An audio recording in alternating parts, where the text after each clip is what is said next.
Bonjour famille, c'est encore moi, je vais vous déranger vraiment. Oui, je dois faire cette vidéo comme ça parce que l'idée me vient en tête pendant que je vais aller travailler comme ça. Et j'ai dit voilà, je dois faire la vidéo pour partager quelque chose d'important avec vous. La chose que je vais partager avec vous, c'est mon expérience en tant que gestionnaire d'association et surtout pas seulement gestionnaire d'association, sinon gestionnaire d'organisation qui travaille avec des volontaires. Alors, ce que je voudrais partager avec vous, c'est juste une ou deux choses. Voilà. Quand vous dealez avec des personnes volontaires ou disons bénévoles dans le cadre quand vous dealez avec des personnes bénévoles dans le cadre du droit français, bon, parce qu'on parle de bénévoles, il faut faire très attention parce que voilà, j'essaie de positionner la caméra pour avoir un bon angle. Ok, voilà. Ouais. Il faut faire très attention parce que les choix qu'on opère peuvent aller à notre contre, à notre désavantage. Pourquoi je dis ça?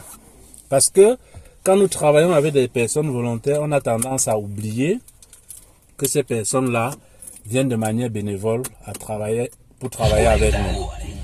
Ces personnes ont décidé de mettre pause à leurs choses qu'ils font et de se sacrifier pour travailler avec nous. Alors, on ne peut pas les obliger à un certain standard, on ne peut pas les obliger à un certain nombre de résultats, mais on doit plutôt trouver des moyens pour arriver à nos propres résultats en utilisant ces ressources qu'ils mettent à notre disposition, leur temps, leur argent, leur énergie, leur volonté de travailler.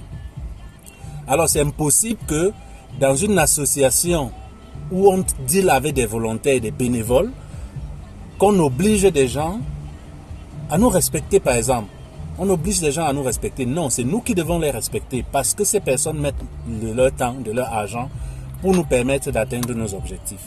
C'est très important et c'est pour cela que les personnes bénévoles que nous recrutons pour qu'ils travaillent avec nous doivent devenir nos amis, doivent devenir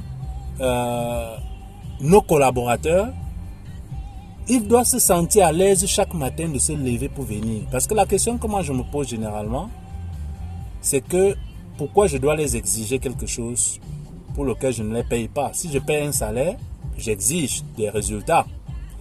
Alors, mais la personne bénévole, je ne peux pas lui exiger des résultats comme ça, l'obliger en fait à résultat. Je dois lui donner des moyens pour qu'il comprenne chaque fois que je dois me lever pour aller travailler là-bas parce que je suis en train de gagner. Parce que je suis en train de gagner, par exemple, la formation. Tu ne peux pas être dans une association avec des bénévoles sans les former. Chaque jour que vous faites une réunion, une séance de travail, tu dois mettre 30 minutes, 20 minutes, 30 minutes, 1 heure de temps de formation. Ils doivent gagner quelque chose chaque fois. Et si vous faites 3 ans avec un groupe de bénévoles et qui ne peuvent pas dire exactement ce qu'ils ont gagné en étant avec vous, sachez qu'il y a un problème. Vous avez un problème. Vous avez un sérieux problème. Et donc, ces personnes ne peuvent pas être performantes. Et moi, je transmets généralement ça à mes bénévoles. Vous ne pouvez pas être 2 ans avec moi, vous n'avez pas avancé. Vous devez avancer parce que pour moi, chaque environnement de travail, pour moi, c'est un espace d'apprentissage. J'appelle à leur conscience, j'appelle à ce qu'ils éveillent leur conscience, à ce qu'ils développent leur curiosité, parce que c'est comme ça que moi j'ai appris. Pour ne pas attendre forcément, donc je leur dis, chaque environnement, chez moi, c'est un laboratoire. Mes projets, ce sont des laboratoires où les jeunes peuvent apprendre, mais ils doivent être curieux. Vous venez, vous travaillez, je ne vous donne aucun salaire. Mais chaque jour que vous venez à travailler, si c'est un projet d'organisation d'un événement culturel, si dans le groupe des bénévoles, comme dernièrement on a organisé la danse du monde, si dans le groupe de bénévoles, il y a une personne qui a cette expérience, nous, on apprend de cette personne. Donc, ce que la personne fait pour organiser l'événement, même la chronologie de tout l'événement, nous apprenons de cette personne. C'est comme ça que moi-même, j'apprends aussi de mes bénévoles. Parce que les bénévoles viennent avec des profils différents.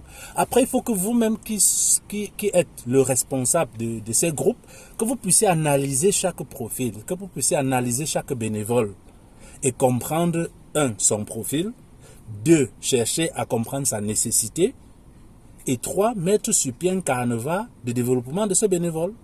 C'est comme ça que moi j'ai appris dans une multitude d'organisations dans lesquelles j'ai participé, mettre sur pied ces processus-là, même s'ils ne sont pas écrits, mais que dans notre présence d'esprit, dans notre façon de travailler, que ça existe pour mener à bien nos projets. Comme ça, nous allons pouvoir atteindre nos objectifs. Les bénévoles qui viennent doivent pouvoir atteindre leurs objectifs parce que dans la vie, tout n'est pas que salaire. Tout n'est pas que salaire. Moi, je dis toujours aux jeunes, ce que vous pouvez apprendre en vous impliquant dans mes activités, dans les activités de mon ONG, de mon association, en 6 mois, 1 an, dans aucune entreprise au monde, vous n'allez avoir cette expérience parce que vous pouvez avoir l'expérience de marketing, l'expérience de gestion de projet, planification de projet, évaluation de projet, l'expérience de finance, budgétisation, l'expérience de communication, l'expérience de travail en équipe. Vous pouvez avoir tout ça et vous pouvez développer par exemple vos compétences en langue. En 1 an, vous pouvez améliorer vos compétences en anglais par exemple. Donc, il faudrait que nous comprenions ça et nous allons changer notre façon désormais de travailler avec nos personnes bénévoles. Je m'adresse à tous ceux qui sont responsables d'associations ou de groupes de personnes qui mobilisent des bénévoles pour l'atteinte d'un objectif ou d'un but social. Alors les gars, soyez sages. L'avenir nous appartient.